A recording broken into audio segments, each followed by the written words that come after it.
Humidor Shop Talk. Humidor Shop Talk. Get ready.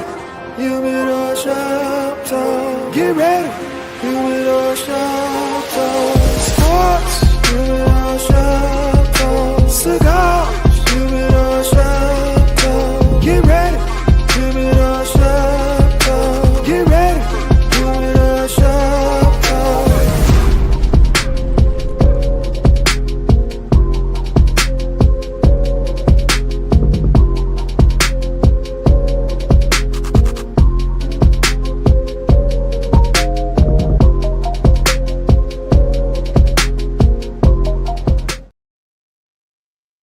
Yo, yo, yo, top of the morning, everybody. Happy St. Patty's Day weekend. All my people out there, especially to all my Irish out here in Chicago. I know y'all out there celebrating, painting the river green today. Welcome, welcome, welcome to Humidor Sports and Cigars. I'm here with the crew. Got my boy Lucky Lefty up here in the building. And What up? And my brother KDL looking a little too worse for wear, but he's here. What is happening? I'm here, baby. What's happening? He made it. He made it. Yo, we gonna jump right in to the ride. Obviously, it is NCAA championship weekend this weekend. Been a lot of intrigue and a lot of good conference championship games, and of course, we got Selection Sunday popping up tomorrow. I think one of the biggest topics that's been talked about, especially heading into this weekend, is will the SEC still have a chance of getting the 13 in? We've seen some teams kind of fall off a little bit during conference tourney and towards the end of the season. So, fellas, I'm gonna put it out there for y'all, and I'll start off with you, KDL. Do you think the SEC still gonna get 13 in this year? They have a good shot of doing it because don't trip off the conference tournaments, right? Don't trip off that. Anybody can be beat in a conference tournament by a lower team that's hot, or to make a run to the tournament trying to get in. They have everything to be motivated for, but your SEC teams that's built that body of work throughout the year, they beat each other, they still have a shot to do it. Your body of work defines your spot, supposedly. You can't get hot in the SEC tournament, jump up and beat Florida, jump up and beat Tennessee, jump up and beat Kentucky, and all of a sudden you tournament worthy. That ain't how it works. So their body of work throughout the year puts them in position to get all 13. I 100% agree with it. Yes. Luck, what you think about it? Yeah, I think they still get 13 in. You know, conference. You know, these conference tournaments. They're more.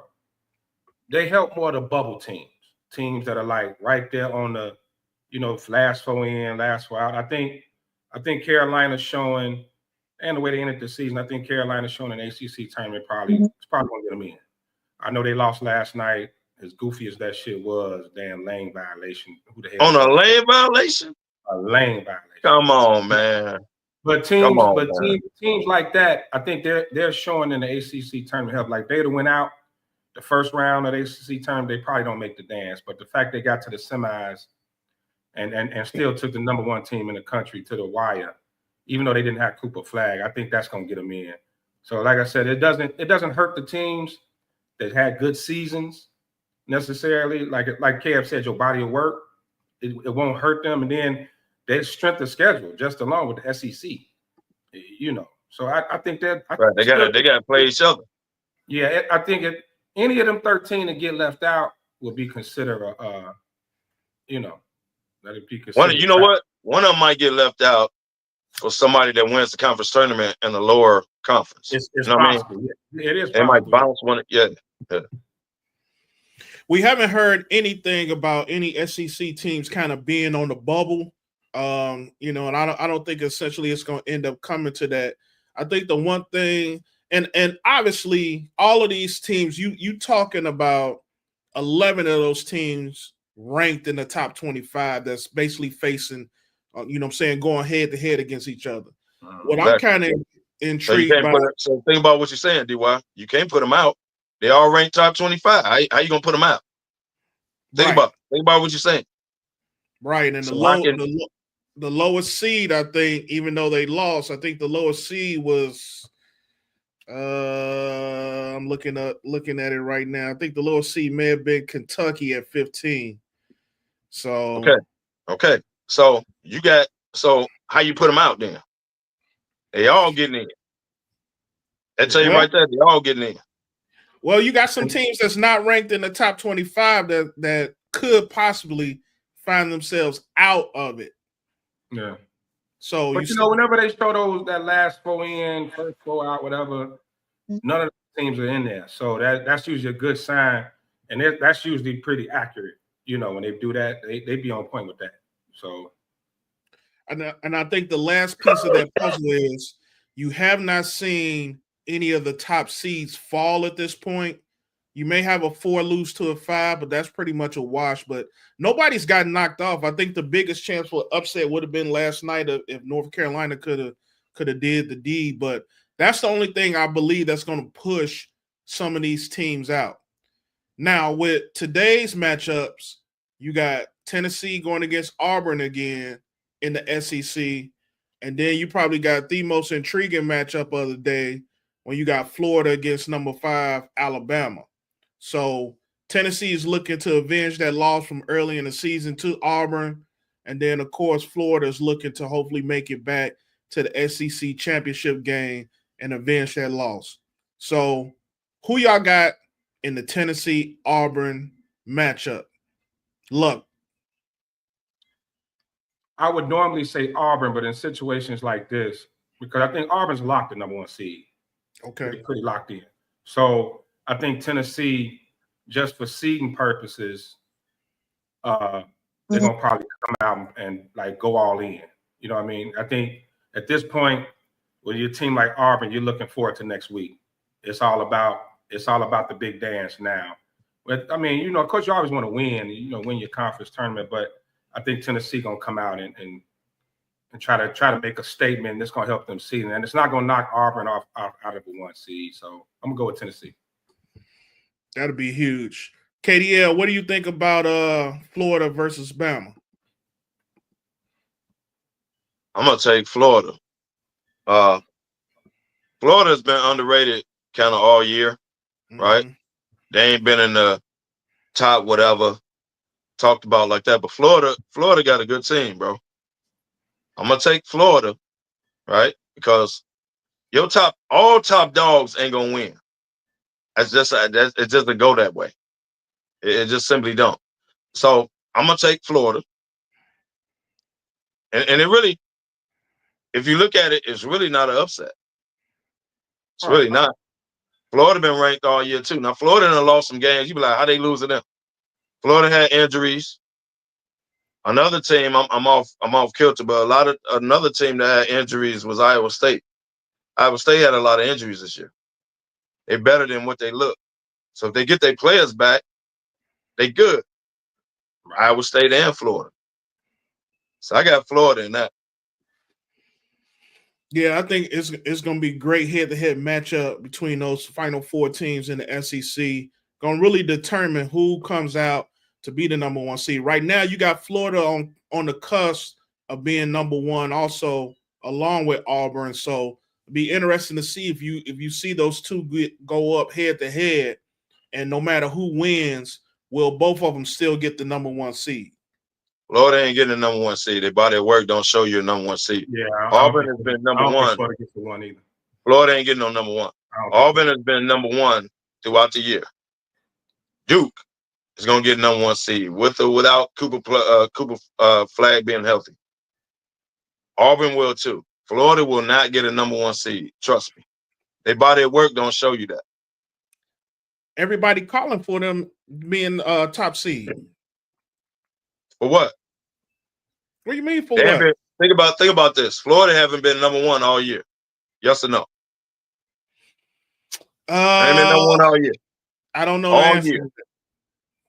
So who right now the locks? Auburn, Duke, Who the other two locks at one It's seed? Duke, Houston, Auburn, and Florida.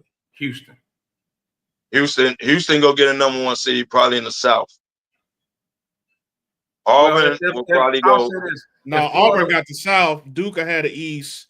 Houston will probably be the Midwest. Duke go East. Duke go East. West. If Florida pulls it off, they got a shot at a 1 seed. If they win it today, I don't think they do. I think they got a shot. Florida ain't been number 1 all year. Hell, they ain't been number 2 all year. How you gonna give them a number 1 seed? Some teams was only number 1 for a week. A lot of teams. Florida ain't never been number 1. Matter of fact, Florida ain't never been number 2. Remember they climbed though.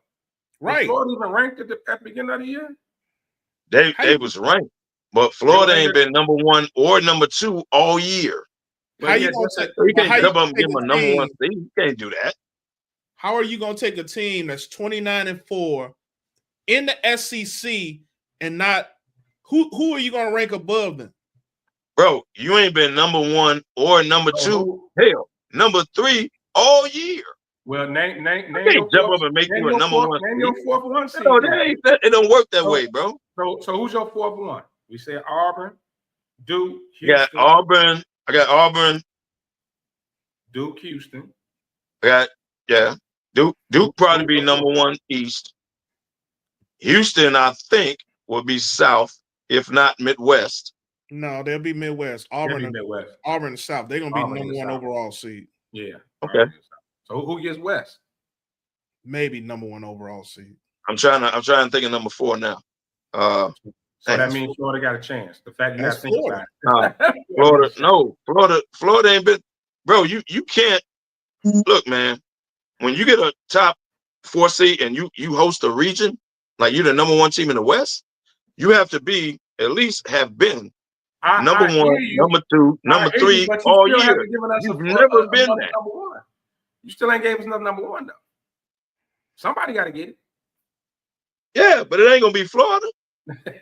Well, give me some more teams, bro. You have to.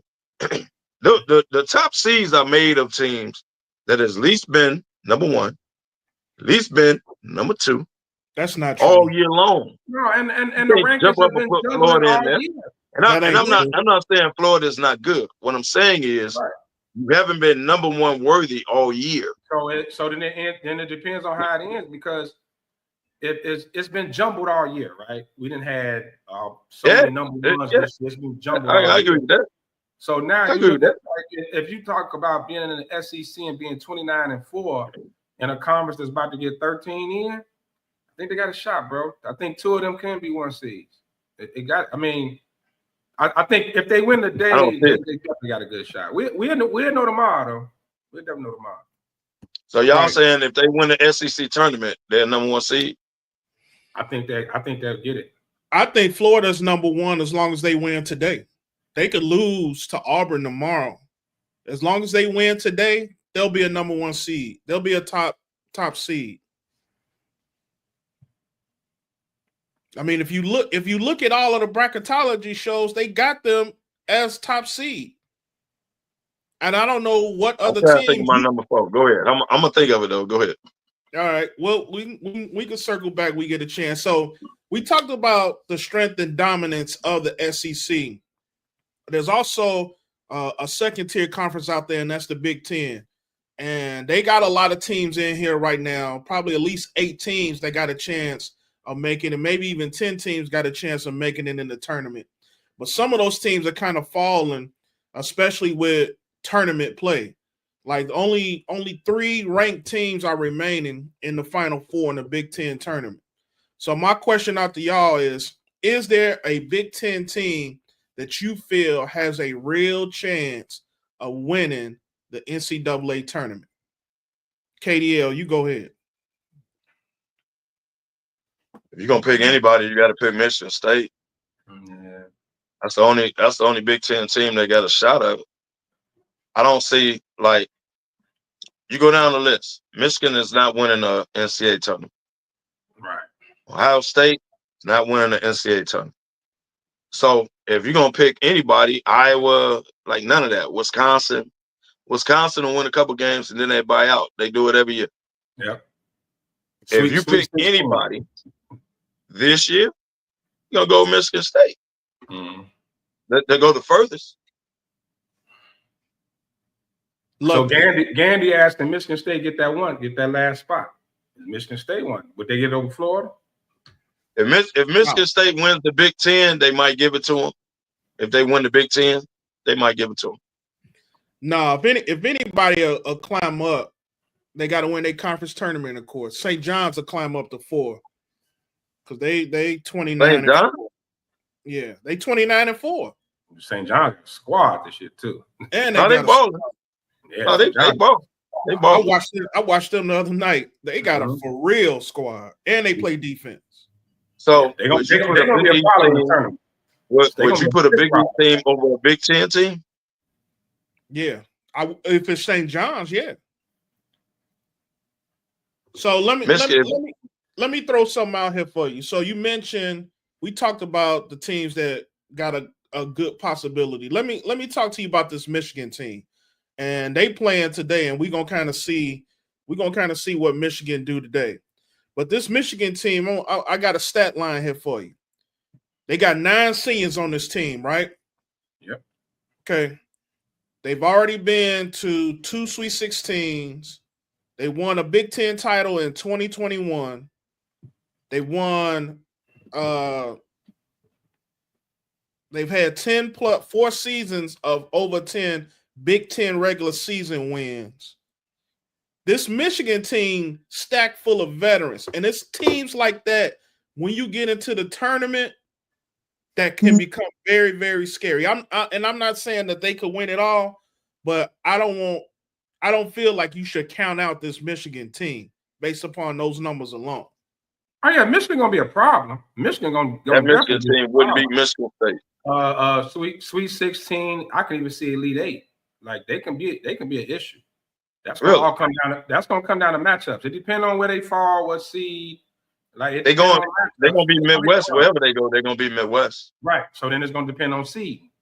Right. It's gonna depend on where they get seeded. You don't know for sure if they're gonna be Midwest. But what they gonna send them out west? If they go east, they did.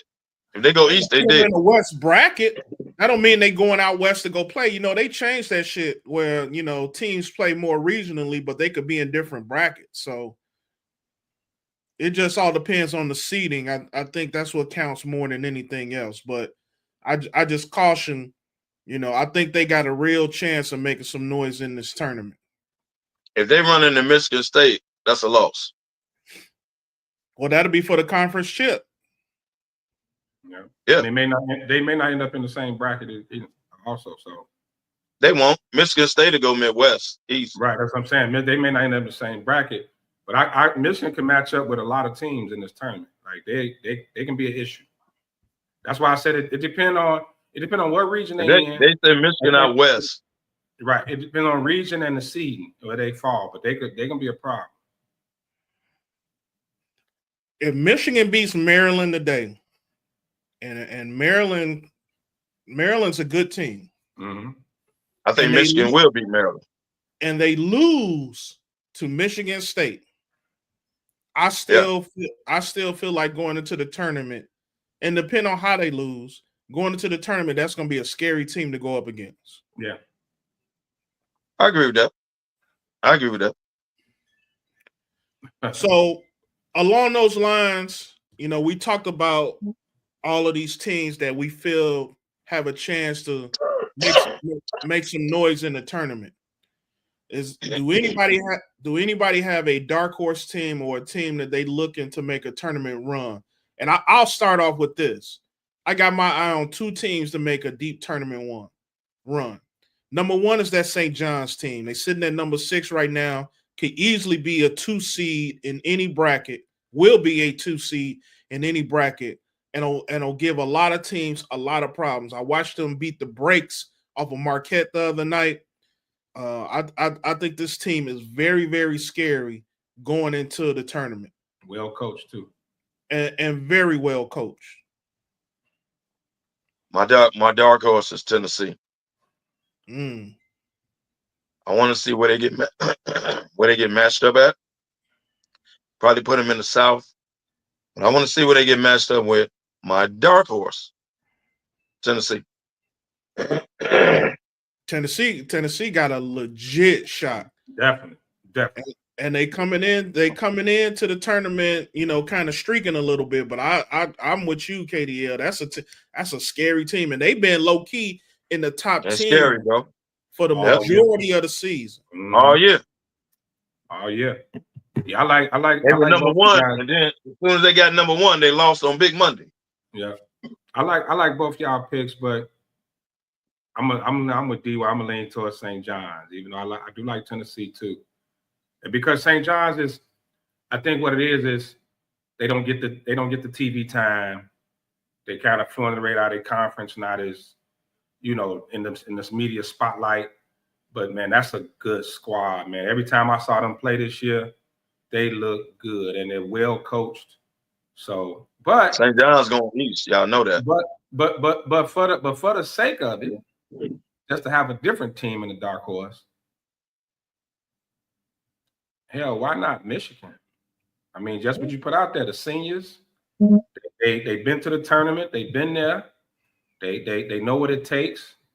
So just as a dark horse, you know what I mean? I don't trust them. Just as a dark horse, and like I said prior, depending on where they fall. It depends on where they fall. You'll look up, and they could be an Elite 8 type squad. Yeah. You know how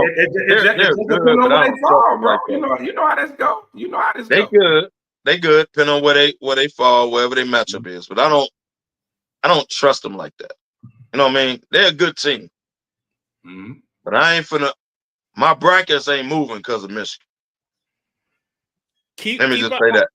Keep an eye on them today. They play at 2:30 today. Keep an eye on them today. Take a look. Watch that game today and see what I've seen them play. I've seen them play. You can't guarantee anything when we talking about teams that make a tournament run. It don't necessarily have to be a team that's gonna go to the Final Four, but maybe a team that could stretch it out to the Elite 8. I'm gonna throw 3 more teams out there for you. 30-3 right now. Drake. They 7-1 versus top 100 in the NCAA. Watch out for Drake. And if they run into Michigan State, goodbye.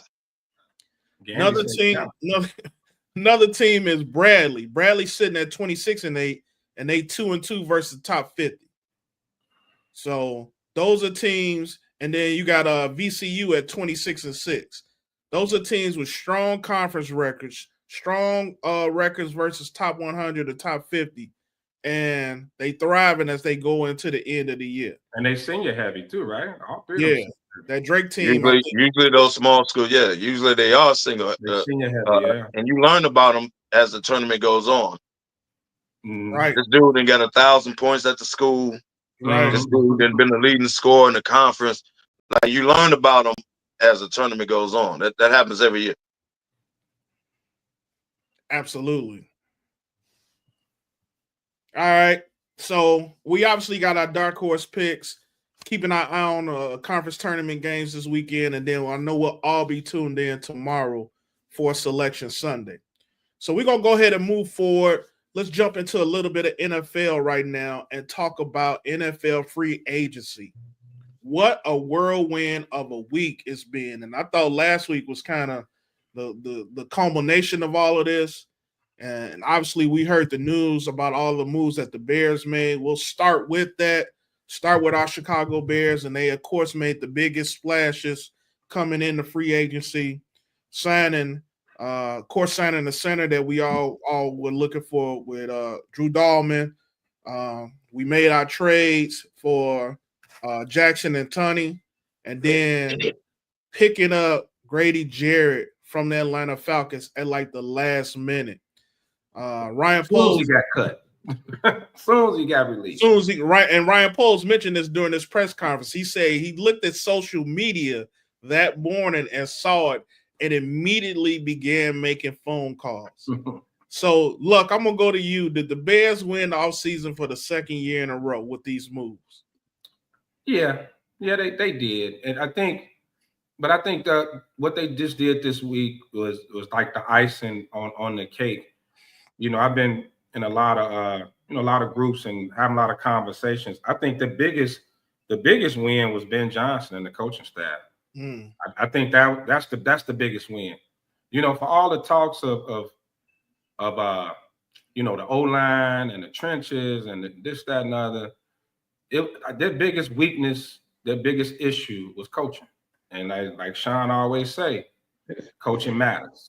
So that and the staff that Ben Johnson's put together, I think is really like that's really it. Now to on paper fix the trenches. On paper, let's because you got to be careful with that.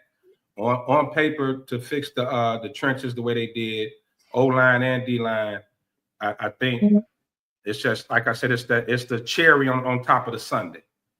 Now we got the draft, and not being able to go into the draft and not be position strapped. You can kind of go in the draft and play with it. You can draft a number of positions. I mean, think about it. The Bears starting lineups are pretty much on both sides of the ball is set already. You know, so now you're just able to go into the draft and accumulate talent, no matter what position it is.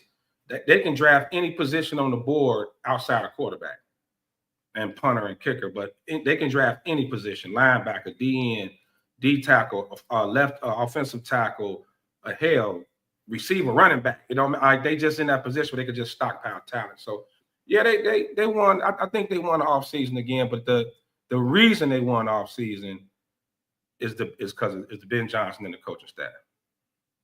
This has to play out on the field because you won the all season last year with all those weapons, and you won 5-6 games. So this has to play out on the field. Yes, you shored up the offensive line free agency. I said on paper, Kev. I said on paper. well, I got to reiterate this because off season. Hold on, man. Off season, not. I get it. But y'all won the off season last year, and y'all was so excited, and you won 5 games. And I told y'all from the beginning, right? We didn't go backwards like some other teams did. I said last year this has to play out on the field. I was the one that said that. Everybody was winning the division. Everybody was 9-10 wins. We're gonna take over the North. All that because y'all had all them weapons. Remember that? I was the one that sat on this panel and say, "Hey, man, it looked good on paper. Has to play out on the field." I was the only one said that. All of a sudden, did the Bears win the offseason, Kev? you won the offseason last year. Right. That's what we just said. Did they win the offseason? So are you winning the offseason so far with the moves you made and the needs you had? Yeah. Because you showed up the offensive line. You're going to make sure your quarterback don't take 70 sacks. So if you want to look at it like that, yeah. You won the offseason so far with the moves you made. You other people got wide receivers, defensive ends, and all that. You did what you needed to do, which was show up the offensive line through free agency. Now you ain't got your first pick ain't got to be an offensive lineman. Ain't got to be a tackle. Now you can if you get the running back, that's a luxury now.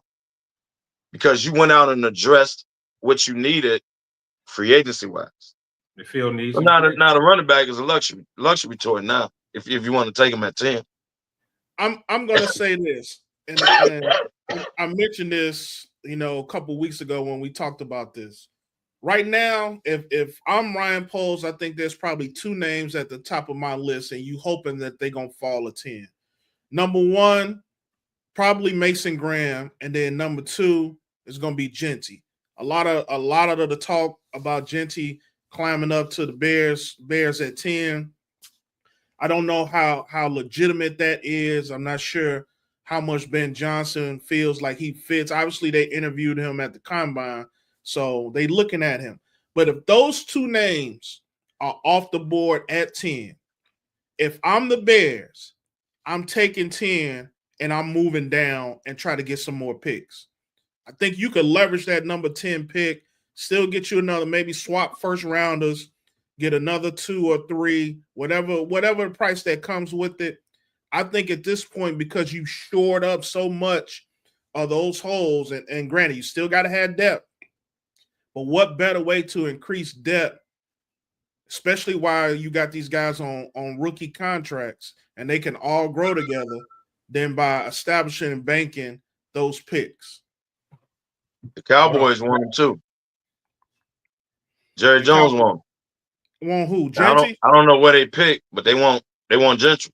So I don't know where they pick, but the Cowboys want him too.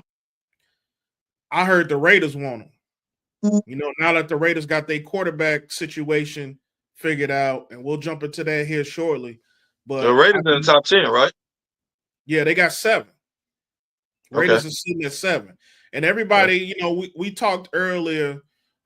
Everybody was saying all the pre-draft boards had Shedeur going to Vegas, and based upon all these interviews, and you know, they kind of really trying to taint him. And I don't know why they putting dirt on this kid's name because of who his dad is, and they talk about his arrogance and things like that. When you look at him and you look at him on that field, it's not about all of that. And you obviously want somebody, especially the quarterback, to have a little bit of that cockiness. You cannot have a guy to come up in and not be ready to take on that role of leading an NFL team. So the Raiders still don't know what direction they're going to go in. They obviously got their quarterback situation straightened out. They may look to draft a quarterback later, but I think is just there, dog. He's just there. I got to take on Shedeur. I got to take on Shedeur. Geno is just there as a bridge quarterback for whoever they draft. Geno is going to groom them. They ain't got their quarterback straight. Geno is just there. It could be more conspiracy. I think a lot of people, a lot of teams, there's already questions with his arm and things like that. And I think the fact that, you know, the league is kind of gearing more towards these athletic, dual threat quarterbacks who can run. And Shedeur isn't a runner. He's a pocket passer, right? He's a pure pocket passer. There's some questions of his arm strength, but I think it goes as far as Deion. I think some teams don't want to deal with the circus. Some teams, and it's not saying Deion did nothing wrong, just a persona. And you know, when you take him, you take Shedeur, you taking Deion and the media circus that comes with it. And I don't think some teams want to deal with it. And I will say, man, I only heard one other commentator kind of mention it. If you look at the combine, man, he came off a little like, you know, he in there with the hat broke off. He like, yeah, I thought he was drunk personally, but you know, he just came off a little too like, yeah, you know, because you chains on, you know what I mean? And that scares a lot of teams, man. I think that could have scared a team that probably had him there.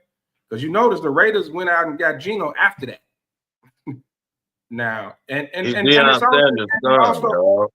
also, I think it's some people that may some teams that may feel like he's not a day one star, right? He's a talent, but it may help him to sit behind a Geno Smith type for a year. So I agree with you, Kev. He's not Geno's not the future, but I just don't know how they feel about Shedeur. And I think a lot of teams are very skeptical because for next year's quarterback class, well, I think they're saying could be 5 first rounders. So, you know, I don't think nobody wants to end up like Carolina when they jumped the gun and Bryce Young, and then the next year you had, you know, Caleb, Jayden, and all these cats come out. So, but I think some of it is his dad. Some of it is his dad, and rightfully so. But yeah, he come off arrogant, right? But I shouldn't have to go to the combine and throw because you see me play. See me play for 2 years. You got all the tape in the world you want on me. You could tell me I hold the ball too long, I take too many sacks. I could tell you it's the offensive line. Either way, I showed you I got talent, right? I don't have to come here. I'll do interviews, right? But I'm Deion Sanders' son. So, yeah, I'm going to come in a little arrogant. Yeah, I'm going to come in hat to the back, whatever, because I'm Deion Sanders' son. And I might not be the best quarterback coming out, but I'm one of them. Yeah, Go definitely. down and listen, name 5 quarterbacks better than me coming out this year. No. But it's also considered a weak. I might not be your number one class.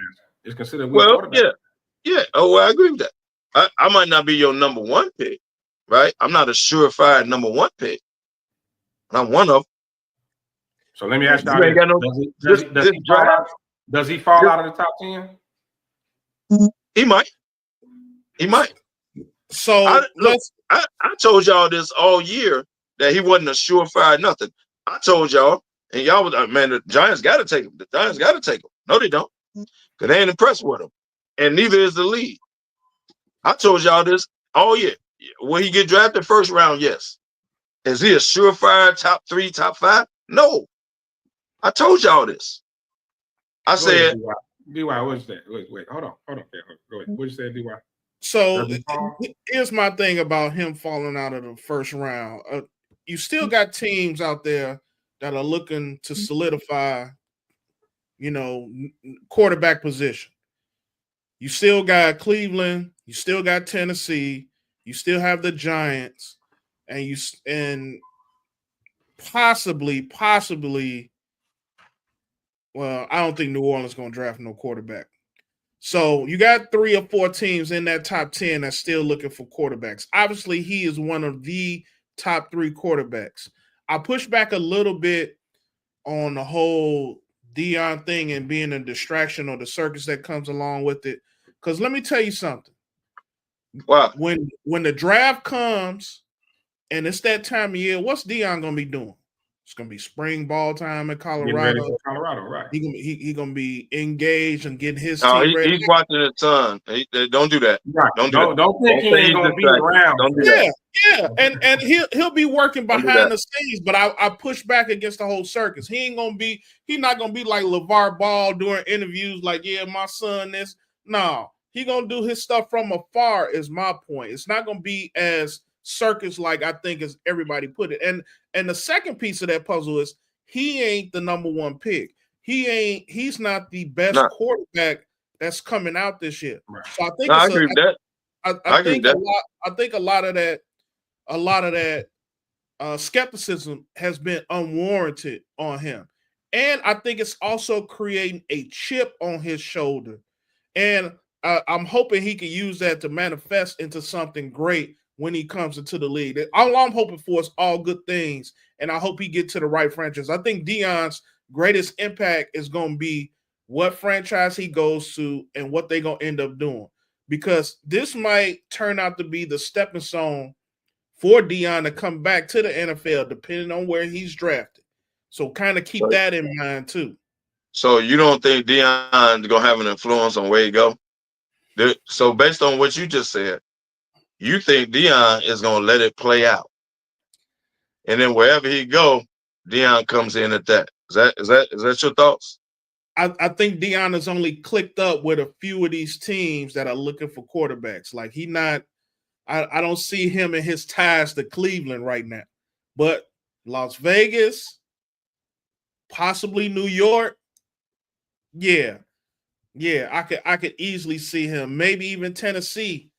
But obviously they're not going to take him. But Tennessee could take that one pick. Let me move down a few spots, and we'll take Shedeur at 10 or 12 or whatever it is. Well, I think Deion will have an influence on wherever he goes.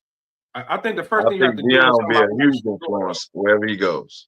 I think with somebody like Shedeur, he needs to go somewhere, where they have a quarterback developer, offensive-minded head coach. Somebody that he can actually develop under. Because like I said, I don't think he's a day one starter and is going to come in and light it up. So, example, let's put it all together. Like we saying, open the door for Deion to coach again. The Raiders, Pete Carroll's 70-something years old. He's not going to be coaching long. Then you got Geno there. So he can sit for a year or two, maybe until his dad, and then Pete Carroll goes out, and maybe that opens the door. They got the Brady connection and all that. And he's worked with Tom Brady, and he's worked out with Brady. So that type of situation. But outside of that, I don't know. I would say the Giants because I still think Brian Dable is an offensive mind and he can develop quarterbacks. I just don't think he has the time though. I think him and that GM are on their way out. So that I think the Giants got to make the playoffs next year. He's fired. Yeah, but the problem is, you bring in a rookie quarterback which means you're probably not going to be that good. I mean, we know the Jaden Daniels and the CJ Stroud shit that just happened, but that's far and few between. So I don't know if bringing him in is that going to buy Dable and the GM a little time. I don't think it is. So it's not. Outside of those two situations, man. I like Cleveland because it's Stefanski, but I think they'll end up with Cam Ward at the end of the day. They'll take Cam first. I'm just looking at the top 10 and just how it falls. I just don't know where Shador would be the best situation for him. And I know that's what Dion wants too. And he's going to have. Well, he's not. But you said it though. He's not a day one starter. Right. I don't think he's a day one starter. So I think all in all, the way you got to look at it is the right fit for wherever he gonna go. And it's good we kind of brought this up because as we continue on and discuss free agency, let's talk a little bit about the quarterback merry-go-round, the quarterback shuffle, as I like to call it, that's been going on here, and seeing where the remaining chips are gonna fall. So you had Sam Darnold finally signed a contract, decides to go to Seattle, get back with his old offensive coordinator, and see if he can do some things there. And he got his payday, which was somewhat well deserved. And then we just talked about Geno leaving Seattle and going to Las Vegas, reuniting with Pete Carroll. And then the other chip to fall, Justin Fields, finally getting the opportunity to be the man over in New York. Got some weapons over there too. Not sure how the organization is going to treat him or the media for that fact. But the last two chips and probably the two chips that's been talked about the most amongst all of these players, number one, Aaron Rodgers. What does Aaron Rodgers do? And then the fallout from that is going to be what's Russell Wilson going to do? So, look, where does Aaron Rodgers go out of free agency? You know what I always say, where there's smoke, there's fire. I think somehow he ends up in Minnesota. It's looking, the fact that he's kind of taking his time. The Giants just don't make sense for him at 42 years old. The Giants don't make sense. Pittsburgh, to me, I think Pittsburgh would be the best situation for him, even though I think he's just completely washed up personally, but that's probably the best situation for him. But I think it's something to this Minnesota thing. And so I'm gonna go with Minnesota. Wow, really? Because I have not been hearing a whole lot of him going to Minnesota. It's heavy. KDL, where's Aaron Rodgers going? I'm gonna go Pittsburgh. I'm gonna go Pittsburgh, which is the reason why Russell Wilson is running around taking interviews. I think Russell knows he's out. Yeah. And if push comes to shove and Aaron Rodgers don't go to Pittsburgh, Russ could end up back in Pittsburgh. But there's a reason Russell Wilson is running around taking interviews. He knows he's done. I think the inside word, he's going to Pittsburgh. He's making him wait because he's Aaron Rodgers. But I think Mike Tomlin, hey man, we in win now mode. We ain't with all that diva shit. We're not doing that Pat McAfee shit. We're not doing none of that. I need you to take us. I got you, DK Metcalf. I got you another basket case, which is Pickens. I got rid of Najee Harris, but don't worry about it. I'm gonna get you a running back. We in win now mode. I don't see him going to Minnesota because you go in that locker room and they're in win now mode. If you go in that locker room with all that diva shit, I don't think the coach having it. I don't see him on the Giants because the Giants are not ready to win. So I agree with you. He ain't going to New York. I don't see that. I don't see Russell Wilson or Aaron Rodgers going to New York. I really don't. They're not ready to win. Those guys are at the back end of their career, man. They want to at least step in the locker room where I got a chance. right? I got a chance. So I think it's Pittsburgh. Let me lay a scenario out for you. So Aaron Rodgers decides he wants to go to New York. Just putting it out there. Russ in turn says, "Hey, Pittsburgh, you didn't believe in me. You didn't want to keep me here. I'm going to Cleveland because Cleveland still got a squad." What does that mean for the Pittsburgh Steelers, and what the hell can they do at the quarterback position at this point? You mean if Rodgers and Russ? Yep. They lose out on both? Yep. Mason Rudolph came back. Mason Rudolph. At that point, he came back. At that point, you got to wait for Kirk Cousins. If you Pittsburgh, that's your next point. You got to wait for Atlanta to release Kirk Cousins because it's coming. They're going to release him. So you got to sit there and wait. You can't go in. It's already enough heat in Pittsburgh. Fans are fed up with just getting to the playoffs. Like, okay, we ready to move, take a next step. So you can't go rookie. They have to land a veteran, whether they come back with Russ, whether Rodgers decides and Kirk Cousins down on the list though. They can lose out. Now, so soon as Atlanta releases him, I'm telling you, it's going to be down to it's going to be those three teams that need quarterbacks. Hell, Cousins can end up in New York as a bridge quarterback. You know what I mean? Like like the Pittsburgh and the Steelers and the Giants cannot go into the season with their quarterback rooms the way they are. Well, of course not. Well, we know that. We know that. Nobody in there. So you got to, and you don't feel great about the rookies. You can't go in there like that. Now, the Giants could probably maybe a team that are more fit for a rookie, they situation, because you're not expected to win, they rebuilding and all that. Nope. They wouldn't got to win, bro. They out. But teams like Pittsburgh and Minnesota, like y'all say, they in win now mode. You got to bring one of them in. You think Kirk Cousins is going to come to Pittsburgh? Because obviously, if Pittsburgh don't get one of those two, they're going to have to draft a quarterback. They're going to have to. But they're going to draft a quarterback regardless. You don't have to draft a quarterback in the first round. Right. People look at when you draft a quarterback that it has to be first round, and it doesn't. You don't have to do that. Yeah. The teams that need quarterbacks, you don't necessarily have to use your first pick to get said quarterback. As long as you draft a quarterback in the draft, you good. It doesn't have to be your first pick.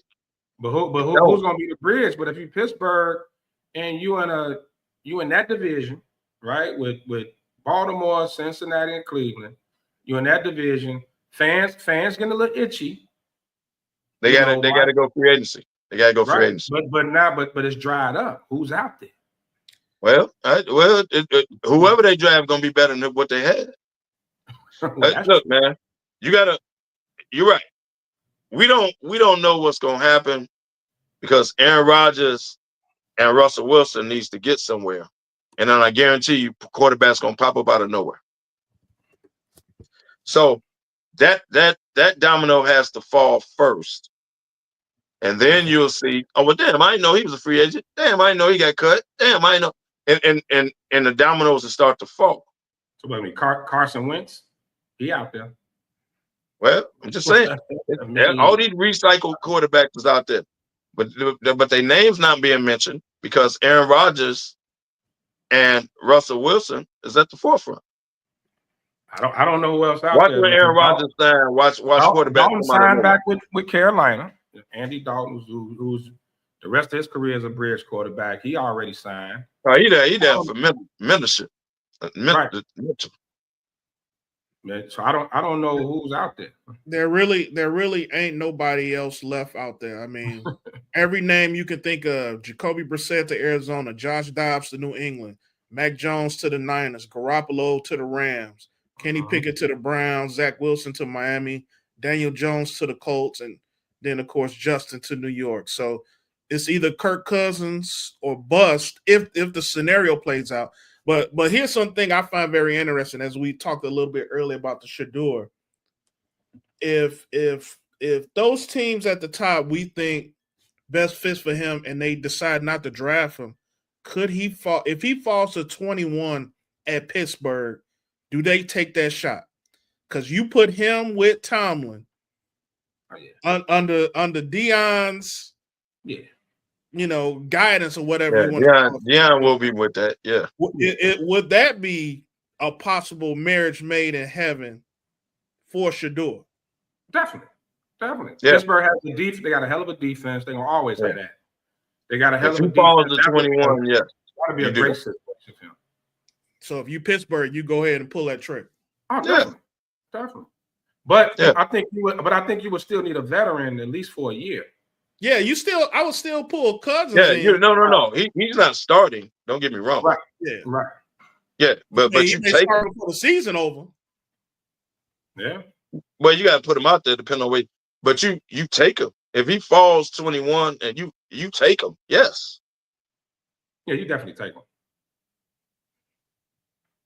All right, a lot of interesting things coming out of free agency, and we getting ready. We got a little abbreviated show this week, so we're gonna get ready to tackle some NBA real quick in our last 30 minutes. So, hottest team in basketball right now, the Cleveland Cavaliers. I mentioned it on the show a few weeks ago. Did everybody believe in Cleveland? Did everybody think they could do it ahead of their matchup with the Boston Celtics, which they went to Boston and won? Cleveland Cavs have won 16 straight. 14 of those games, they've scored 110 points. And the last team to do that was the 1986 Celtics, which, of course, won the NBA title. So, KDL, do you believe in Cleveland now? I believe in them. I'm not ready to say they're NBA champions, though. Right? Can they come out of the East? I believe in them. If they stay healthy, they're good. But I don't see them beating Boston, dog. Ooh. Not in a 7-game series. Ooh. I don't. If Boston is fully healthy and Cleveland is fully healthy, I think Boston is the better team. Boston will get them. I'm not even saying it might go 7. It might. But I think Cleveland is right there. But are they ready to beat them dudes? Nope.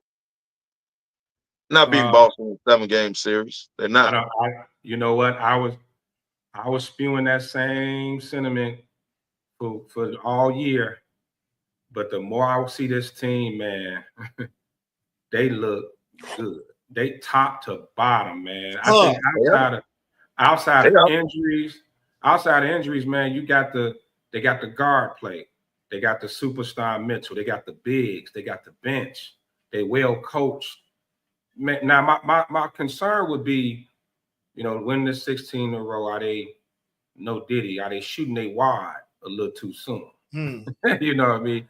It's possible they could burn out because now we get to the playoffs. We talking condensed schedule. Luckily for them, the East is so weak. Like they first 2 rounds should be cakewalks. Other than just getting ready for Boston.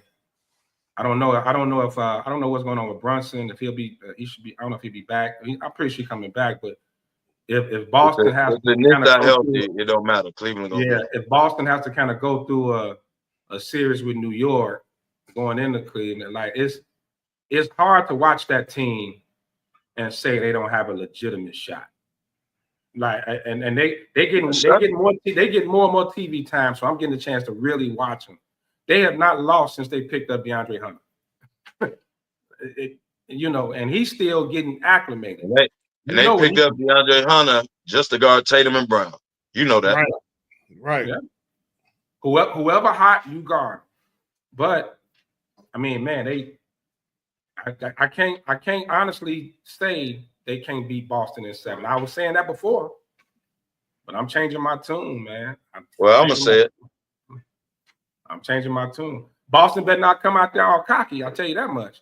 They better not go into that series cocky, thinking we the champs. We can turn it on anytime. I agree with that. it's gonna be a battle. But I just don't think top to bottom, healthy wise, if Boston, if Porzingis puts them over the top, man, that's the icing on the cake. And I don't think Cleveland can overcome that. On their best day, Porzingis it'll ain't go played 7. in 5 straight games all year. Shit. But that's why they rest. You know Porzingis' body cannot take a playoff schedule. But that's why they resting him for the playoff. Porzingis missed here and there games, right? Out of nowhere. They're doing that once you ready for the end of April on. I ain't counting them out. I don't think Cleveland can overcome that, bro. They're good, but Boston healthy plus Porzingis puts them over the top. It's a matchup. They better than good. That's a squad. Cleveland has the best home record right now, sitting at the number 1 seed in the East, 8.5 games ahead of Boston. They 30-4 at home. So obviously having that home court advantage means something going into the playoffs. You think Boston can't go to Cleveland and win? Boston can go anywhere and win. I will never count the defending champs out. Boston has done it. Well, they are battle-proven team. I just feel like we not giving Cleveland enough credit for the things that they've done. And we've seen this before. Oklahoma City's a perfect example. Team that go through and kill through the regular season. Go spectacular record, MVP candidate. Get to the playoffs and it's out in the second round. So we've seen this before. I don't feel like this Cleveland team falls into that just off of watching them. I feel like they're a little bit tougher than that OKC team. That OKC team to me seems a little bit more finesse and light in the ass than I see a little bit more grit and toughness out of that Cleveland team. Well, the thing with when you talk OKC is it's pretty much SGA and the crew, right? Like if he's off any day, they don't have a shot. Cleveland, I don't see that. If Mitchell's off, they got dogs, dude. Like Mitchell don't have to go out and put up 30, 35 a game for that team. I'm not saying they're not good. I just don't think they're better than Boston. Right. That's all. No, I'm just comparing to like how you're saying with OKC. And then OKC's going to have tougher matchups because they're going to run into Denver. They're going to run the Lakers, Golden State. They're going to run into better team. And Minnesota's up and coming. Minnesota's pushing again. They starting to look good again. They getting healthy. Got Gobert back. So they definitely would have a tough something. Man, that Cleveland team. I don't see no weaknesses, man. I don't see no weaknesses in no positions. Bench, no. I just don't see no weaknesses in that squad. Well, before we shift to the Western Conference, I have to mention, Boston 7-3 in their last 10. They getting ready here in the final stretches. It's easy to believe, and I know they pretty much locked in at 2. It ain't no point of them trying to make a run to catch Cleveland. So obviously you're gonna see going into the playoffs, Boston kind of getting their players healthy. You talked about Porzingis and him getting some time off. You may kind of see Tatum off a game, Brown off a game, getting ready for this second playoff push. And obviously, going to the finals last year, those games kind of wear you down a little bit during this time of year. So obviously they're gonna kind of take their foot off the gas a little bit. Do you know who the second hottest team in the East is? And it's not Boston. After Cleveland. It's Indiana, ain't it? Nope. Detroit. Nope. It is your Chicago Bulls. Yeah, the Bulls on the street. We talked about. No, it's your Chicago Bulls. Oh well, excuse me. Can't even tank. I forgot you. Our Chicago Bulls, baby. Yes. I forgot you remote in from Montana or some shit like that. Well, don't worry about it. You say your. Chicago Bulls have won 4 straight. We talked about them a couple weeks ago. I put the question out, y'all, who's gonna make the play-in? Who make the playoffs from the play-in? And all 3 of those teams, Miami's lost 6 in a row. Let's see, Orlando's 3-7 in their last 10 games. You know, Atlanta's the only team that's still kind of holding tight. So keep an eye out. Keep an eye out. I start back watching the Bulls. Yeah. Low key, like obviously we're not gonna tank for this pick. So let me see what these You need to. And we guard heavy. I get it, but they're a little bit entertaining to watch right now, especially Giddey, Buzelis, and then Kobe. Man, Kobe White ascension right now. But Giddey, how long is Giddey out? I think it's only a few games. Okay. I think it's only a few games. Well, first of all, how you found the channel? That's number one. And number two, do you realize that since the play-in started, the Bulls play Atlanta every year in the play-in? Mm-hmm. Y'all realize that? I mean, Atlanta gonna lose. The Bulls are that team you don't want to see in a one game because they play hard.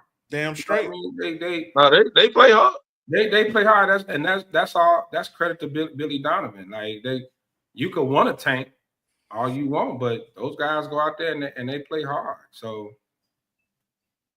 you know, it's to me, it's still NBA hell because they not bad enough to get a top pick, especially in this year's draft where you got some game changes, and they're not good enough to contend.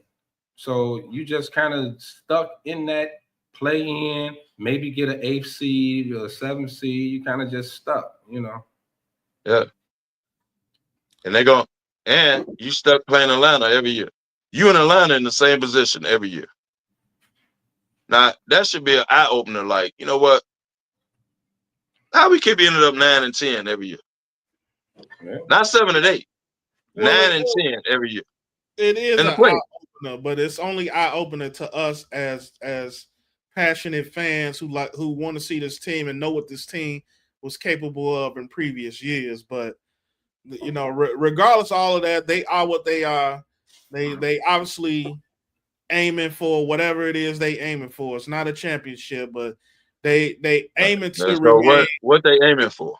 To remain relevant and keep butts in the seat, which they obviously doing.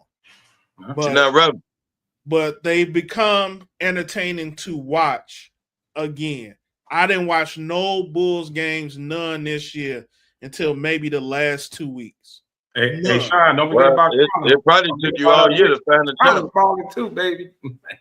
I got DirecTV, so I get every game. You got YouTube TV. So, all right, moving on to the West before we finish off.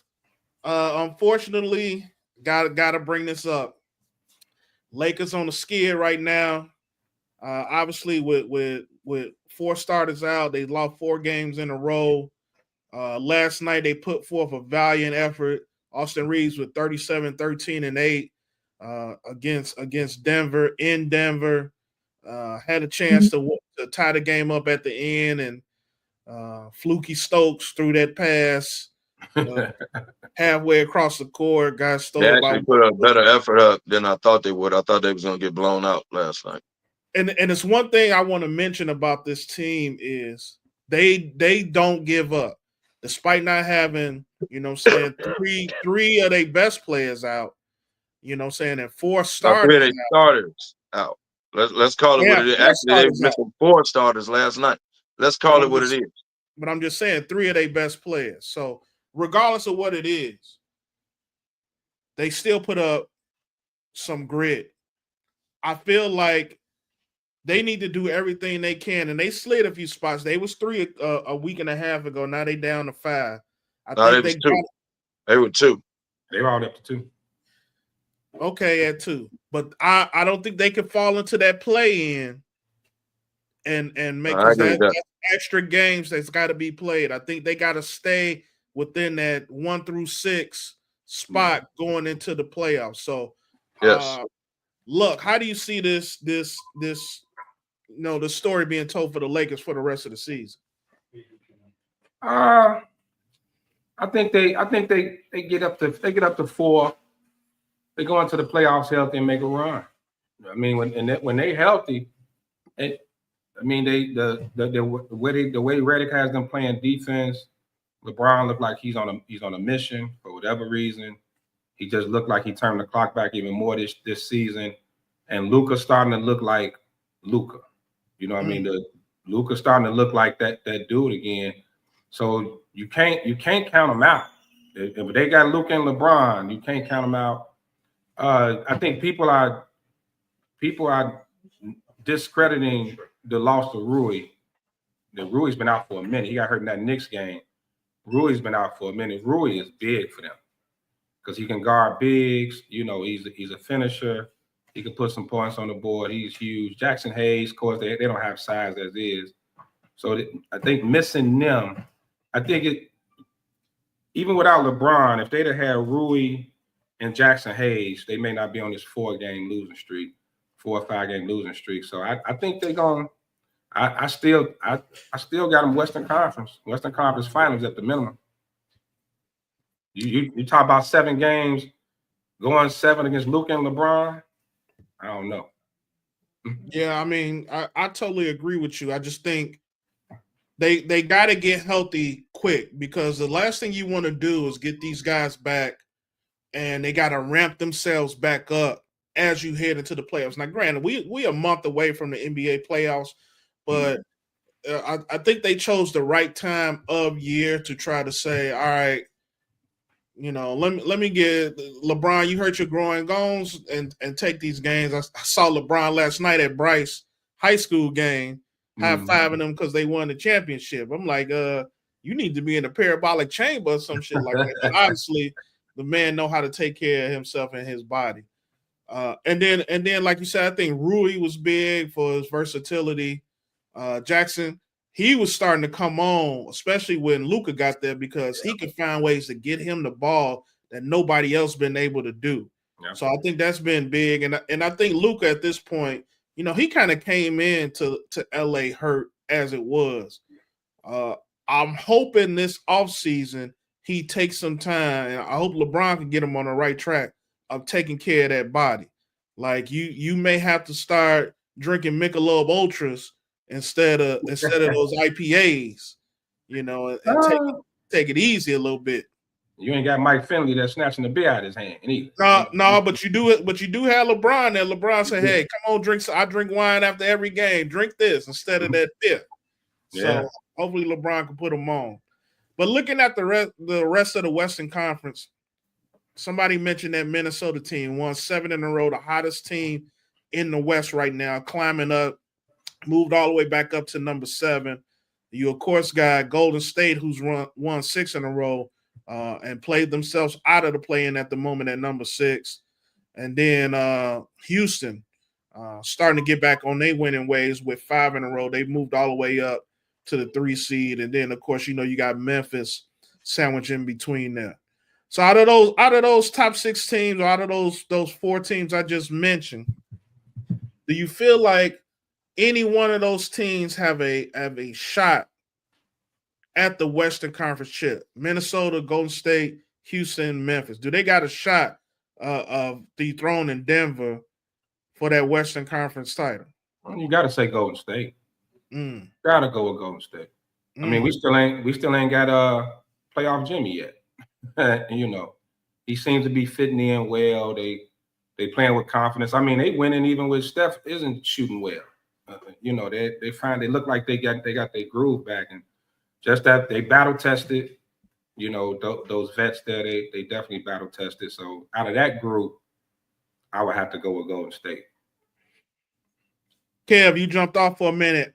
Out of these 4 teams, who do you think got a chance of making it to the Western Conference Finals? You got Minnesota, who's won 7 in a row. Golden State won 6 in a row. Houston won 5 in a row, or Memphis. Do any one of those teams got a shot of making it to the Western Conference Finals? I would say Denver. I didn't mention Denver. No, you ain't mentioned Denver. Out of those 4. I don't see Golden State making it because at the end of the day, their size gonna hurt them. If Golden State runs into Denver, they out of there. Memphis, maybe. I don't think Houston is ready. Like, they're good, but when they run into vets in the playoff series, I don't think they're ready. Give me Memphis. Okay. Out of those 4, give me Memphis. I think I'm going to take Minnesota, and because of what they did last year in the playoffs, I know Ant always plays with that chip on his shoulder, and they playing a lot better right now. Out of those teams, I don't think Golden State has the size, but playoff Jimmy is the X factor. Houston, like you said, too young. Hopefully they can do something in the playoffs, at least make it to the second round to show that they starting to climb that ladder. And then you got Memphis, which is kind of a wild card because this was a team 2 years ago when none of us counting them out. You know, we was looking at Memphis ahead of Minnesota, like Memphis with Ja. That's the next team to come out of the West. So now you got a healthy Ja back. You got some of these starters that was out for those that year. So they're all back. If they remain healthy, they could definitely make a run. But I feel like Minnesota's getting hot at the right time. And if they stay healthy, I feel like they got a legitimate chance. Minnesota gonna let you down, bro. Oh, damn. They're gonna let you down, though. I think the problem with teams like Minnesota and Memphis, though, when you run up against those teams that have those veteran leaders like the Stephs and the LeBrons and the Jokers, because Minnesota can implode at any time. Memphis too, and they don't have that guy on their roster that can reel it in. I get it. Ja is the best player, and Ant is the best player on Minnesota. I get it, but when it's like when shit's unraveling, they don't have that guy that could be like, hey, slow down. Let's pull this shit together. So I think that's what hurts them when you looking at them having to match up with the Lakers or the Nuggets, you know. So that's my only question with them. So you don't think a year after making the Western Conference Finals, Minnesota, that they've learned there's been some growth from that team, and even with Ja being out for a year and watching everybody else? I do not. Have you seen Minnesota play this year? Yeah, we watched them. It looked like they learned anything from being in the Western Conference Finals. Now here we are in March next year. Do it look like they learned anything? I think now they're getting to that point because you saw what they've done in the last 2 weeks. I think you're seeing a little bit more now, and they understand, you know, kind of teetering with that play in and being legit in the playoffs is a position that I don't feel like they believe that they belong there or want to stay there. So my expectation for them is to continue to be, you know what I'm saying, that team that's rising. They 8-2. They 8-2 in their last 10. State being 9-1 in their last 10. If they had Cat this year, I would give them a shot. So we'll see how that goes. We'll see who comes out of the West. I mean, we obviously going into March Madness, but we also have April Madness, a playoff time with the NBA, which is another very exciting time as we go up in here to the spring. It is. All right, so we've reached, you know, that time in the show, one of my favorite points of times in the show, trivia time. All right, so I got a couple good ones up here for y'all. So Steph Curry just hit his 4,000 3-point shot. And he just passed he passed Ray Allen back in 2021. And Ray Allen was at 2974. So about 1,000, a little bit more than 1,000 3-pointers in that time frame. So can you name for me the top 10 all-time 3-point shooters in NBA history? And I'm gonna give you a little bit of hint. Most of them was from 2000 and forward, with the exception of maybe one person, maybe two. Well, yeah, they weren't chucking up threes like that back then. Plus Steph, Ray. Reggie? Reggie on that list. Reggie Miller, Dale Curry.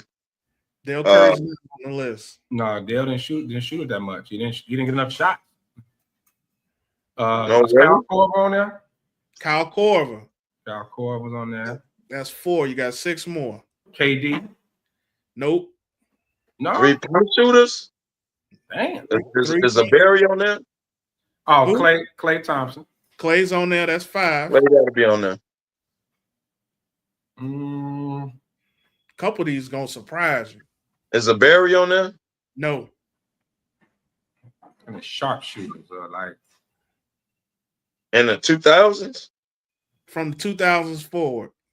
I think it's one person left on the list that was drafted before 2000. Everybody else is Kyle Korver already, right? Yep. Yeah. Damn. Not KD? Nope. Kyrie? Nope. Man, Luka? you gotta be a listen, bro. No Luka. I can't Kyrie think back. ain't good a 3-point shooter. Oh no, he ain't looking at it that much. Shit, I don't know. Did Bron climb in there? He been shooting them last few years. LeBron is on that list. Yeah, he's been shooting them last few years. That was a 3-point shooter? Yeah, he was, last 3-4 years he's been chucking them. Yep. Where we at? 6? 7, I think.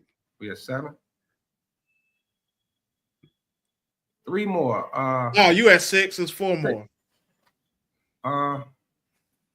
I can't think of them. Oh, James Harden. James Harden. He number 2 on the list. So we at 7. I don't know, dog. 3 more. It's a name that when I do a lot of these trivias, we talk about scorers and high volume cats. Y'all always forget this dude, or he always the last dude to be mentioned. And he a 3-point shooter? Yeah. And he is super high. He always top 5 in scoring. 5 in scoring. Harden. Not Jamal Murray. Not Murray. He said top 5 in scoring. Oh, well, yeah. He don't stay healthy enough for that. Yeah. Shit. I can't think of 3 more. I can't. He got me, dog. All right, I'll give him to you. Dame Dollar. Damn. I don't know how that Y'all always forgetting Lillard. Always forget Dame. And then 2 names that shocked the hell out of me. Paul George and Vince Carter. What? Yeah. 3-point shooters? Yes. They don't come to mind as 3-point shooters. I'm like, Paul George ain't even played enough to be Right. Paul George is number 9 on the list. And when he did, he went to the basket. Damn. Okay. And if he ain't doing this podcast, he go to the basket. I never would have thought of him as 3 points. Yeah, I know. Dame, we tripped on Dame. Yeah. You're right on that. But You know, one George. of y'all just mentioned about how cats went chucking 3s up like that back in the day, and to still see Reggie on this list. Yeah. You know, that really you got to put him in there as one of the greatest 3-point shooters because he did it in a time where everybody wasn't chucking 3s up. Some of these guys getting 15 3s a game now. Well, you got to do that because you remember Steph broke his record. Right. So Well, hell, Reggie probably shot more 3s than 2s. Shit. In a lot of games he probably did, but I wouldn't say that every game like you see now. Like Steph, I think, you know, on the high volume games, maybe not so much, but Steph take 10 to 15 threes a game. Yeah, he's averaging 5 threes a game. He at least hit 5 threes a game. Right. Clay was the same way. Almost all of Clay's shot was 3s when he was with Golden State. Yeah. Damn. So and then again with Vince Carter. Now I think Vince fall into that same category like LeBron because he played 20 years in the league. But his numbers too. we have to be talking the end of his career. You think Vince? You just think of dunks and shit like that. Yeah, so this have to be his end of his career. He started chucking them threes. Yeah, Vince wasn't no 3-point shooter. He had to been shooting them at some time. Got to be the end of his career. High volume. He might not have been high volume, but he was a 3-point shooter. All right, I got one. Let's see, we got about 10 minutes or less. I got one last trivia for you guys. Another top 10 list. All right, so Steph Curry, along with those 4,000 threes, also scored 25,000 points with the same team. Can you name the other 9 players to score 25,000 points with the same team? Kobe Bryant. Kobe, Dwayne Wade. Kobe. Dirk Nowitzki. Not Dwayne Wade. Dirk. Kobe. Vince Carter. Nope. No. Of course, Mike. No, of course, MJ. Of course, Mike. Yeah, Mike. The big fundamental. Tim Duncan. Tim Duncan, yep. Tim Duncan got to be on there. Oh, yeah. Timmy D. Same team. Reggie Miller, Jerry West, Don Havlicek. Reggie Miller got to be on there. Reggie on there. I'm thinking longevity. Elijah Wan. Ronnie helping me cheat. And Ronnie definitely cheating. Elijah Wan, yep. Jerry West. Ewing. Not Ewing. Pastor Ewing on there? No. West. Jerry West. Where we at? Got how many we got? 2 more to go. Same team. Kevin Garnett? John Havlicek. No. You said the mailman? Ain't on there for Minnesota? Mailman is the last one. Of course, Karl Malone. Yeah. Karl Malone.